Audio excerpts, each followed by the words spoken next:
RTC సంస్థ దివాళా తీసేస్తుందా? RTC సంస్థని అమ్మేయాలనుకుంటున్నారా? ఆర్టీసీ సంస్థని ప్రైవేటు పరం చేయాలనుకున్నారా? ఇలాంటి వ్యాఖ్యలన్నీ ఎవరైతే ఆర్టీసీ చైర్మన్ కొనకళ్ళ మాటలు విన్న తర్వాత ఇలాంటివన్నీ అనిపిస్తుంది.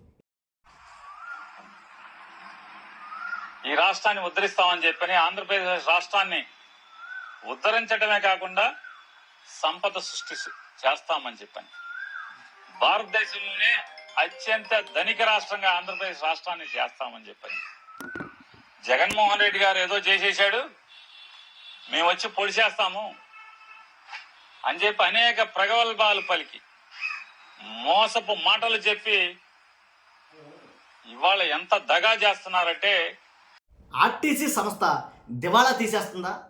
ఆర్టీసీ సంస్థని అమ్మేయాలనుకుంటున్నారా? ఆర్టీసీ సంస్థని ప్రైవేటు పరం చేయాలనుకున్నారా? ఇలాంటి వ్యాఖ్యలన్నీ ఎవరైతే ఆర్టీసీ చైర్మన్ కొనకళ్ళ మాటలు విన్న తర్వాత ఇలాంటివన్నీ అనిపిస్తుంది. ఎందుకు చెప్తున్నానంటే ఆర్టీసీ సంస్థ ఏదైతే ఉందో దాన్ని ఇంకా మేము రన్ చేయలేము. ఎందుకనంటే కారణం ఎవరు రానంటే కనుక మహిళలకు ఉచిత ఆర్టీసీ పథకం పెట్టాం కదా, దానివల్ల చాలా నష్టం అయితే వచ్చేస్తుంది. దానివల్ల తీవ్ర నష్టం ఏర్పడుతుంది. డీజిల్ ఏమో చూస్తే పక్కన ఎలా ఉన్న పరిస్థితి. కాబట్టి ఆర్టీసీని రన్ చేయాలంటే మనం వల్ల అవుతుంది. దాన్ని ప్రైవేట్ పరం చేస్తే గొడవ ఊరిపోద్ది. ఇది మాట్లాడుతున్న మాట. ఎవరు మాట్లాడుతుంది ఈ మాటలో? కూటమి ప్రభుత్వం మాట్లాడుతున్న మాటలు. ప్రభుత్వ ఆస్తులు కావచ్చు, ప్రభుత్వ సంస్థలు కావచ్చు, వేటిని వదలరా? పీపీపీ అని చెప్పేసి మొత్తం ప్రైవేట్ చేసేయడం, లేకపోతే అమ్మేయడం, లేకపోతే తెగనమ్మేయడం, ఇదే నా పరిస్థితి అని ఒకళ్ళ కాదు ఇద్దరు కాదు చాలామంది మాట్లాడుతున్నారు. మరి ముఖ్యంగా పేరు నాన్నగారు కూడా దీని మీద గట్టిగా అయితే కనుక మనం వాళ్ళు కాదు చాలా స్ట్రాంగ్ అయితే కనుక కౌంటర్ అయితే ఇవ్వడం జరిగింది. కాబట్టి వాస్తవాల్లోకి వెళ్తే కనుక నిజంగా ఆర్టీసీ దివాళా తీసే పరిస్థితిలో ఉందా ఏంటి అసలు? ఎందుకని మరి ఇలాంటి ఆర్టీసీని చాలా బాగా అయితే కనుక రన్ చేశాడు జగన్మోహన్ రెడ్డి గారు. ఇంతకన్నా ఎక్కువ అప్పులు ఉన్నప్పుడే ఎలా రన్ చేశాడు అసలు ఆయన నడిపించడానికి కారణం ఏంటి? ఇప్పుడు దివాళా తీసేసింది నష్టాలు వచ్చేస్తున్నాయి, మనం నడపలేము, దీన్ని ప్రైవేట్ చేసేద్దాం అనే మాటలు ఎందుకు వస్తున్నాయి? కాబట్టి ఖచ్చితంగా దీని మీద అయితే మనం మాట్లాడబోతున్నాం. బాధ్యత గల మీరు అందరూ కూడా అంతే బాధ్యతగా ఫస్ట్ లైక్ చేయండి. ఎక్కువ మందికి వాస్తవాలు తెలియాలంటే, ఈ ఇన్ఫర్మేషన్ ఎక్కువ మందికి చేరాలంటే మీరు లైక్ చేయండి. కొత్తగా మన ఛానల్ చూస్తే పక్కగా సబ్స్క్రైబ్ చేయండి. మీ అమూల్యమైన అభిప్రాయాన్ని వీడియో ఎండ వరకు చూసి ఆర్టీసీ ప్రైవేటు పరం ఈ అంశం మీద ఎండ వరకు చూసి మీ అభిప్రాయాన్ని ఖచ్చితంగా కామెంట్ రూపంలో తెలియజేయండి. రాష్ట్ర ప్రజలందరూ చదువుతారు. వాస్తవాలు ఏంటంటే కనుక ఆర్టీసీని అమ్మేస్తామని చెబుతున్నారు. కారణం చూపుదేమో మహిళలు అని చెప్తున్నారు. ఏంటి ఆ మహిళలు అంటే కనుక ఉచిత ఆర్టీసీ బస్సు పెట్టాం కదా, దానివల్ల చాలా నష్టం వస్తుందని చెప్తున్నారు. అలాగైతే కనుక ఏదైతే రాష్ట్ర ప్రభుత్వం చేస్తున్నటువంటి అప్పులు మామూలుగా అయితే లేవు. అప్పులు గొప్పగా మార్చేస్తున్నారు రాష్ట్రాన్ని అని చెప్తున్నట్టుగానే ఏదైతే 3,50,000 కోట్ల సుమారు అప్పులు చేశారు కదా, మరి అప్పుల్లోంచి ఆర్టీసీ సంస్థనే దానికి సంబంధించి ఏమి కట్టలేదా, ఏమీ తీర్చలేదా, అప్పులేమి తీర్చట్లేదా, ఆర్టీసీకి ఏమీ ఇవ్వటం లేదా అనే అనుమానాలు కూడా తలెత్తుతున్నాయి. ఏం చెప్తారంటే కనుక ప్రభుత్వ ఆస్తులు, ప్రభుత్వ సంస్థలు వాటిని ఎప్పటికప్పుడు మనం కాపాడుకోవడం మన ధర్మం ప్రభుత్వ ఆస్తులు కాపాడుకోవడానికి కొన్ని ఎమోషన్స్కి లోబడి ఉంటాయి కొన్ని సంస్థలు. అలాంటిది ఆర్టీసీ కూడా. వాస్తవంగా అయితే కనుక చంద్రబాబు నాయుడు గారు 2004లో అనుకుంటా అప్పట్లోనే దీన్ని ప్రైవేటీకరణ చేయాలని అనుకున్నాడు ఆయన. అలాగే దాన్ని ఆ రకంగా మాట్లాడటం జరిగింది.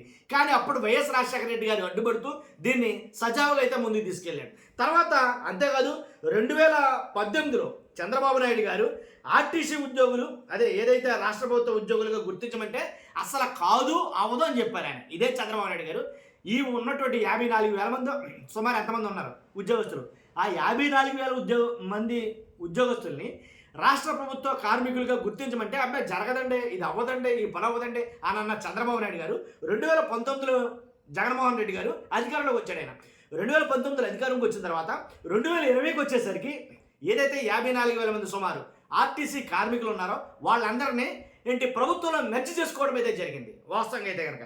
కాబట్టి అంటే జరగదు అని అన్న ఆయన ఎప్పుడైతే జగన్మోహన్ రెడ్డి గారు అధికారంలో వచ్చిన తర్వాత జరిపించి చూపించాడు. అది గొప్పతనం. కాబట్టి ఆర్టీసీ అప్పులు చంద్రబాబు నాయుడు గారు 6,300 కోట్ల రూపాయల అప్పులు పెట్టి అప్పుల్లో ముంచి ఆర్టీసీని ఆయన దిగిపోవడం జరిగింది. రాష్ట్ర ప్రభుత్వం జగన్మోహన్ రెడ్డి గారి చేతిలోకి వచ్చింది. ఆయన ముఖ్యమంత్రిగా ఆయన ప్రమాణ స్వీకారం చేసిన తర్వాత అప్పటికే ఆర్టీసీ తీవ్ర సంక్షోభం ఉంది. 6,300 కోట్లతో అప్పులు చేసేస్తున్నారు. ఆర్టీసీలో. అలాంటి ఆర్టీసీని జగన్మోహన్ రెడ్డి గారు దఫదఫాలుగా దాన్ని మారుస్తూ, దాని అప్పులు తగ్గిస్తూ, దాని అప్పులు కడుతూ, అలాగే రాష్ట్ర ప్రభుత్వ ఉద్యోగులుగా వాళ్ళని గుర్తిస్తూ ఇవన్నీ చేసి ఆర్టీసీని ఒక గాడిలో పెట్టారు అని అంటే ఎలాంటి సందేహం లేదు. కాబట్టి అలా తగ్గించుకుంటూ సుమారు 9,000 కోట్ల రూపాయలు ఎంతో 6,300 ఎంతో ఉంది. అంత బాకీని కూడా తగ్గించుకుంటూ ఆయన దిగిపోయేసరికి, జగన్మోహన్ రెడ్డి గారు దిగిపోయేసరికి మహా అయితే కనుక 2,000 కోట్ల రూపాయలు దాంతో మళ్ళీ చంద్రబాబు నాయుడు గారి ప్రభుత్వం తీసుకోవడం జరిగింది. మరి అలాంటప్పుడు ఇప్పుడు తెచ్చినటువంటి చంద్రబాబు నాయుడు గారి ప్రభుత్వం చేస్తున్నటువంటి అప్పులు ఏదైతే 3,50,000 కోట్లు ఉన్నాయో దాంట్లో కనీసం ఒక 2,000 కోట్లు దీన్ని కేటాయించి రాష్ట్ర ప్రభుత్వం ఆర్టీసీని ఎందుకని కాపాడలేకపోయింది, ఎందుకని దాన్ని రన్ చేయలేకపోతుంది? తీరా కారణం చూస్తే మీరిచ్చిన హామీ ఏది ఉచిత ఆర్టీసీ బస్సు పథకం. మీరిచ్చిన హామీ వల్లే దానికి భారంగా మారింది, పెనుభారంగా మారింది అని చెప్పడం ఎంతవరకు సమంజసం నాకు అర్థం కాల. ఇప్పుడు ఉచిత ఆర్టీసీ బస్సు పథకం పెట్టారు. ఒక మహిళలు దాంట్లో బస్సులకు ఎక్కిన తర్వాత ప్రతి మహిళకి టికెట్ కొడతారు. టికెట్ కొట్టిన డబ్బులు ఏదైతే రాష్ట్ర ప్రభుత్వం ఆర్టీసీకి చెల్లించాలి, మరి ఆర్టీసీకి చెల్లించకుండా ఎందుకని కాలయాపన చేస్తారు? చాలా ప్రశ్నలు ఉండిపోయినాయండి ఈ ఆర్టీసీ దాని మీద. ఎలాగంటే ఎందుకని ఎప్పటికిప్పుడు మీకు ఈ బస్సుల విధానం అనేది అమల్లోకి తేవాలనుకుంటున్నారు, ఎందుకు ఈ బస్సులు కొనాలనుకుంటున్నారు? వాస్తవంగా జగన్మోహన్ రెడ్డి గారు ఈ బస్సులు కొన్నారో కొని అవి తిరుపతి పరిసర ప్రాంతాల్లో తిరిగాయి. 100 బస్సులు సుమారు ఎన్నో కొన్నట్టు గుర్తు నాకు. తర్వాత ఇంకోటి ఏంటంటే అసలు ప్రైవేటీకరణ చేయడం కోసమే ఈ బస్సులు ముసుగులో కుతంత్రం చేయడానికి ప్రారంభించారా అనేది అర్థం కాని పరిస్థితి. తర్వాత ఈ బస్సులను ఆర్టీసీనే నిర్వహించాలన్న డిమాండ్ను ఎందుకు కాదన్నారు? ఆర్టీసీ ఈ బస్సులు కూడా నిర్వహించవచ్చు. గతంలో జగన్ గారు కొన్న 100 బస్సులకి ఆర్టీసీ డ్రైవర్లే వాటి మీద డ్రైవర్లుగా పనిచేశారు. అది మీకు గుర్తుందో లేదో నాకైతే తెలియదు. తర్వాత ఇంకోటి ఏంటంటే కుట్రలో భాగంగా కొత్త బస్సులు కొనుగోలు నిలిపివేశారా? ఎందుకని కొన్ని ప్లేసుల్లో చాలా మటుకు బస్సులు తీసేశారు, అవి పాతదైపోవడం వల్ల. ఆ తీసేసిన ప్లేసుల్లో మళ్ళీ కొత్త బస్సులు ఎందుకని కొనుగోలు చేయలేదు? పైగా మీరు ఆల్రెడీ హామీ ఇచ్చిన పథకం కదా. తర్వాత మరోవైపు కొత్త పోస్టులను ఎందుకు భర్తీ చేయడం లేదు? ఆర్టీసీలో ఖాళీలు ఉంటే కనుక ఆ ఖాళీల్ని ఎందుకు భర్తీ చేయడం లేదు? కావాలని ఇదంతా ఒక ప్లానా, లేకపోతే తొలగించిన సర్వీసుల స్థానంలో కొత్త బస్సులు ఎందుకు నిలిపివేశారు?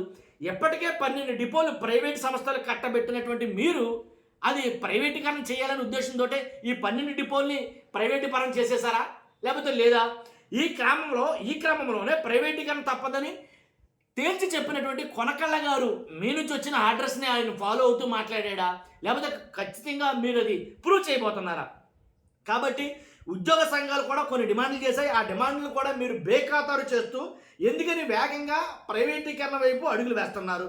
ఏంటంటే ఒకటే మాట, మహిళలకు ఉచిత ప్రయాణం పథకం వల్ల ఆర్టీసీకి ఆర్థిక భారం ఏంటి అని చెప్పేసి మీ చైర్మన్ గారు, ఎవరైతే ఆర్టీసీ చైర్మన్ కొనకలు ఉన్నారో ఆయన ద్వారా మాట్లాడించడం దేనికి సంకేతం? తర్వాత ప్రైవేట్ ఆపరేటర్లకు విలువైన ఆస్తులు కట్టడి పెట్టేందుకు ప్రయత్నాలు జరుగుతున్నాయంట కదా, నిజమా అవునా? రాష్ట్ర వ్యాప్తంగా ఎంప్లాయీస్ యూనియన్ ఆధ్వర్యంలో ఆర్టీసీ ఉద్యోగస్తులు అందు గురించే ధర్నా చేస్తున్నారా? ఇంకా ఇలాంటి ప్రశ్నలు చాలా అయితే ఉండిపోయినాయండి. కాబట్టి 12 డిపోలు, ఈ 12 డిపోలు ఎక్కడెక్కడంటే కనుక సింహాచలం ప్రైవేటీకరణ చేసినటువంటి అన్యాకరణం చేసినటువంటి డిపోల గురించి చెప్పుకుంటే సింహాచలం డిపో విశాఖపట్నం, అలాగే గాజువాక డిపో విశాఖపట్నం, రాజమహేంద్రవరం డిపో, అలాగే Kakinada depot, Vidyadharam depot Vijayawada, Mangalagiri depot Amaravati, Guntur depot, Nellore depot, Mangalam depot Tirupati, Kadapa depot, Anantapur depot, Kurnool depot. ఈ డిపోలన్నీ కూడా ప్రైవేటీకరణ చేయడానికి గల కారణం ఏంటి? ఆర్టీసీలో ప్రస్తుతం 11,116 బస్సులు ఉన్నాయి. 2029 నాటికి ఆర్టీసీలో 100% ఈ బస్సులే ఉండాలనే విధానానికి ప్రభుత్వం 2024 నవంబర్లో ఆమోదించింది. ప్రస్తుతం ఆర్టీసీలో ఉన్న 100 ఈ బస్సుల్లో పూర్తిగా ప్రైవేట్ ఉద్యోగులు ఉన్నారు, ఆర్టీసీ ఉద్యోగులు స్థానం లేదు. ఈ నేపథ్యంలో 2029 నాటికి 100% ఈ బస్సులను ప్రవేశపెడతామని ప్రభుత్వం నిర్ణయించడం గమనార్హంగా మారింది. అంటే ఈ బస్సుల ముసుగులో పూర్తిగా ఆర్టీసీని కార్పొరేట్ సంస్థలు కట్టబెట్టాలనేది మీ ఉద్దేశమా? అర్థమైనా? తర్వాత ఆర్టీసీ వేలుతోనే ఆ సంస్థ కన్ను పొడిచే ఒక పన్నాగాన్ని చంద్రబాబు నాయుడు గారు ఏమన్నా పన్నుతున్నారా, అమలు చేస్తున్నారా? ఆర్టీసీని కార్పొరేట్ సంస్థలు కట్టబెట్టేందుకు ఆ సంస్థ ఉన్నతాధికారుల ద్వారానే నివేదిక ఇప్పించుకోవడం గమనార్హం. ఇంకోటి ఏంటంటే ఏదైతే మెయిన్ ప్రైవేట్ ఆస్తులు ప్రైవేట్ చేయడం, ఆర్టీసీ ఆస్తుల్ని 6,000 కోట్ల చిల్లర ప్రైవేట్ పరం చేయడం, ఆర్టీసీని ప్రైవేట్ పరం చేసే కుట్రలో భాగంగా చంద్రబాబు నాయుడు గారి ప్రభుత్వం రాష్ట్రంలో 12 డిపోల భూములను ప్రైవేట్ సంస్థలు కట్టిబెట్టింది. నేను అంత ముందు చెప్పినట్టు 12 డిపోలు కాదు, 12 డిపోలతో పాటు 12 డిపోల ఆస్తులు ఏవైతే ఉన్నాయో ఆ డిపో ఉందంటే ఆ డిపో ఇన్ని ఎకరాల పరిణామం అంటూ ఉంటుంది పరిమాణంలో. ఆ అన్ని ఎకరాల పరిమాణం కూడా ప్రైవేట్ పరం చేసినట్టే. అర్థమైంది మీకు ఇక్కడ? అయితే ఈ మేరకు ఈ ఏడాది ఫిబ్రవరిలో ఉత్తర్వులు జారీ చేసింది. 12 డిపోల గురించి ఫిబ్రవరిలో ఉత్తర్వులు జారీ చేశారు. రాష్ట్ర వ్యాప్తంగా ఆర్టీసీ బస్ స్టేషన్లు డిపోల రూపంలో ఉన్న విలువైన భూములే ఆర్టీసీకి వెన్నెముక. వాస్తవానికి ఏ సంస్థకైనా ఆ భూములే వెన్నెముక. ఆ వెన్నెముకకు చంద్రబాబు నాయుడు గారి ప్రభుత్వం తూట్లు పొడిచింది అని అయితే అనాలి. ఎందుకంటే విశాఖపట్నం, కాకినాడ, రాజమహేంద్రవరం, విజయవాడ, గుంటూరు, నెల్లూరు, తిరుపతి, కడప, కర్నూలు, అనంతపురంలో అత్యంత విలువైన ప్రదేశాల్లో ఉన్న డిపోలను ప్రైవేట్ సంస్థలకు కట్టబెట్టడానికి గల కారణం ఏంటి? ఎందుకు కట్టబెట్టారు? తర్వాత ఒక్కో డిపో దాదాపు 10 ఎకరాల విస్తీర్ణం ఉంది. డిపోకి వచ్చే 10 ఎకరాలు, 9-10 ఎకరాలు సుమారు ఇంచుమించుగా అయితే కనుక ఉన్న ఆ డిపోల్ని, అంటే 12 డిపోల విస్తీర్ణం అంటే దాదాపు 120 ఎకరాలు, పోనీ 100 ఎకరాలు వేసుకోండి ఏంటి. ఆయా ప్రాంతాల్లో ఎకరం భూమి మార్కెట్ విలువ 25 కోట్ల నుంచి 150 కోట్ల వరకు ఉంటుంది. సగటున ఎకరం భూమి విలువ 50 కోట్లు లెక్క వేసుకున్న ఆ 12 డిపోల మార్కెట్ విలువ ఏకంగా 6,000 కోట్ల రూపాయలు ప్రైవేటు పరం చేసినట్టే కదా. కాబట్టి ఇవన్నీ ఏంటి అంటే ఈ కుతంత్రాలన్నీ ఎందుకు జరుగుతున్నాయి, ఈ పరిస్థితులన్నీ ఎందుకు ఏర్పడుతున్నాయి అని అంటే కనుక ప్రైవేటు పరం చేయడం. అంటే ఆర్టీసీని అసలు ఎప్పుడో ప్రైవేట్ చేయాలి అసలు యాక్చువల్గాను బాబు గారు లెక్క అయితే కనుక. కానీ ఎప్పటిదాకా ఆగిందంటే గొప్ప విషయం. ఎందుకు అంటే కనుక కొన్ని చెప్తారు కదండి, ఎమోషనల్ కనెక్టివిటీ ఉంటాయి కొన్ని సంస్థలు. మిగిలినవన్నీ ప్రైవేట్, రోడ్లు అంటారా ప్రైవేట్ చేశారు, అవి ప్రైవేట్ చేసి ఈ ప్రైవేట్, కొన్ని ఎమోషనల్ కనెక్టివ్ ఉంటాయి ప్రైవేట్ పరం చేయకూడని. ఇప్పుడు ఏదైతే మెడికల్ కాలేజీలు ఉన్నాయో ఆ మెడికల్ కాలేజీలన్నీ ప్రైవేట్ పరం చేస్తారంటే రాష్ట్రం మొత్తం తిరగబడింది. రాష్ట్ర ప్రజలందరూ తిరగబడ్డారు, రాష్ట్ర విద్యార్థులందరూ తిరగబడ్డారు. ఏంటి మెడికల్ కాలేజీలో చదువుకోవాలనే కళ, డాక్టర్ అవ్వాలనే కళ, తమ బిడ్డలు డాక్టర్లు కావాలనే కళ గంగలో పోసేసినట్టు అయిపోద్ది. కాబట్టి మేము చదివించాలంటే కనుక మేము చదివించలేం. మెడికల్ కాలేజీలు ప్రైవేట్ పరం అయితే మా పిల్లలకి మెడికల్ సీట్లు రావు, కాబట్టి పిల్లలు కళలుగానే మిగిలిపోతాయి అని ఎలా ఫైట్ చేశారు. అది ఒక ఎమోషనల్ బాండింగ్. తర్వాత అంతేకాదు, ఏదైతే విశాఖపట్నంలో ఉక్కు కర్మాగారం ఉందో విశాఖ స్టీల్ ప్లాంట్, ఆ స్టీల్ ప్లాంట్ ప్రైవేటీకరణ చేస్తారంటే స్టీల్ ప్లాంట్ ఉద్యోగులతో పాటు సామాన్య ప్రజలు కూడా దాని మీద పూర్తి వ్యతిరేకంగా మారారు. ఎలా మీరు దాన్ని ప్రైవేట్ పరం చేస్తారు, ఎందుకు ప్రైవేట్ పరం చేస్తారు, మేము ఒప్పుకోం అని ఎందుకు అన్నారంటే కనుక అది కూడా ఒక ఎమోషనల్ బాండింగ్తో ఏర్పడినటువంటి సంస్థ. కాబట్టి వాటితో పాటు ఈ ఆర్టీసీ కూడా ఇప్పుడు కావాలని అంటే ఇప్పుడు ప్రైవేట్ పరం చేస్తే ఎవరికి లాభం నాకు తెలియగలుగుతారు ఒక మాట. ప్రైవేట్ పరం చేస్తే ఎవరికి లాభం? మనకు కావాల్సిన వాళ్ళు ఎవరో పనులేరు ఎవరో వాళ్ళు కావాల్సిన బస్సులు అవి తిప్పుకుంటారు. ప్రైవేటీ పరం చేసిన ప్రతి చోట సామాన్యుడు నలిగిపోతాడో ఇదైతే ఖచ్చితంగా చెప్పొచ్చు. ఇప్పుడు ఒక మెడికల్ కాలేజీని ప్రైవేటీకరణ చేస్తే దాని వెనకాల ఉండే హాస్పిటల్ కూడా ప్రైవేట్ అవుతుంది. ప్రైవేట్ హాస్పిటల్కి వెళ్ళి ఉచితంగా వైద్యం చేయించుకుని వస్తావా? అవుతుందా? ప్రైవేట్ కాలేజీలో చదవాలంటే 500కి 1000 రూపాయలకి చదువుతాకి అవసరం అవుతుందా? లేదు కదా, కోట్లు కుమ్మరించాలి. వైద్యానికి అంతే అయింది, 1000 లక్షలు దాపరించాలి. కాబట్టి కాదు, ప్రైవేట్ అనేది ప్రైవేటే, దాంట్లో ఎలాంటి ఇంకా నో డౌట్ అటాల్. కాబట్టి ఖచ్చితంగా ఈ ఆర్టీసీని ప్రైవేట్ పరం చేయడం అనేది నన్ను అడిగితే కనుక సబబు కాదు. వాస్తవంగా కనుక రన్ చేయండి. ఒక ఛాలెంజ్ విసిరారు వైసీపీ వాడు, ఒక ఛాలెంజ్ లాంటిది విసిరాడు, పేరు నాని గారు. మీరు రన్ చేయలేకపోతే ఆర్టీసీని మీరు రన్ చేయలేకపోతే కనుక ఖచ్చితంగా మాకు అప్పచెప్పండి, మేము దాన్ని రన్ చేసి చూపిస్తాం. ఎందుకంటే జగన్మోహన్ రెడ్డి గారు 6,300 కోట్ల రూపాయల అప్పుల్లో ఉన్న ఆర్టీసీనే గాడిలో పెడుతూ దఫాలుగా దానికి కట్టాల్సిన బాధ్యతలు కడుతూ ఏంటి దాన్ని రన్ చేస్తూ ఉద్యోగులనేమో ఏంటి రాష్ట్ర ప్రభుత్వంలో మెరుగు చేసుకుంటూ ఇన్ని రకాలుగా చేసుకుంటూ తర్వాత ఇంకా ఒక రకంగా చెప్పాలంటే కనుక 2 ఏళ్ళ కరోనాలో ఉన్నా సరే అలాంటి పరిస్థితుల్లో కూడా ఆర్టీసీ మూతపడే పరిస్థితులు ఏర్పడినా సరే దాన్ని చాలా జాగ్రత్తగా అయితే కాపాడుకుంటూ వచ్చాడు, ఒక కన్న బెడ్లాగా. దాంట్లో ఎలాంటి డౌట్ లేదు. కాబట్టి అలాగే మీరెందుకు రన్ చేయలేకపోతున్నారో, మీరెందుకు చేయలేరు? మరి అలాంటప్పుడు ఎలా చేస్తే నేను ఉచిత ఆర్టీసీ బస్సు పథకం అని చెప్పినప్పుడు ఆ హామీ అనౌన్స్ చేసినప్పుడు ఎప్పుడైతే మీరు 2024 ఎన్నికలకు ముందు హామీ అనౌన్స్ చేశారో అప్పుడే చెప్పాను నేను ఏమని, ఇది జరగదు, ఇది అవ్వదు ఉచిత బస్సు పథకం. ఎందుకంటే ఆల్రెడీ హైదరాబాద్లో చాలా నష్టాలు ఉన్నాయి. అలాగే కర్ణాటకలో చూసుకుంటే కనుక అక్కడ చూసుకుంటే కనుక అలాగే చాలా చోట్ల తమిళనాడు, ఇలా ప్రతి చోట కూడా ఎక్కడైతే ఉచిత ఆర్టీసీ బస్సు పథకం పెట్టారో ఆ ప్రతి చోట కూడా ఆర్టీసీ నష్టాల్లోనే ఉంది. అసలు వాస్తవంగా ఆర్టీసీ అంటేనే నా చిన్నప్పటి నుంచి నాకు తెలిసిన నష్టాలు ఉంది. అలాంటి నష్టాల్లో ఉన్న ఆర్టీసీని మరలా ఉచితం అని చెప్పేసి ఏంటి రన్ చేయాలంటే ఎక్కడ కుదురుతుంది? నెలకి కొన్ని కోట్ల రూపాయలు ఇవ్వాల్సి వస్తుంది ఆర్టీసీకి రాష్ట్ర ప్రభుత్వం. అలా ఇచ్చి సజావుగా నడిపించాడు 5 ఏళ్ల పాటు. మరి మీరెందుకు నడిపించలేకపోతున్నారు? కాబట్టి మీరు ఇచ్చినటువంటి హామీలు సరైనవి కావా, మీరు నడిపించే సత్తా మీ దగ్గర లేదా, కాబట్టి మీకు లేకపోతే కనుక ఛాలెంజ్ చేసి అడుగుతున్నారు వాళ్ళకి ఇచ్చేయండి, వాళ్ళకి చెప్పండి.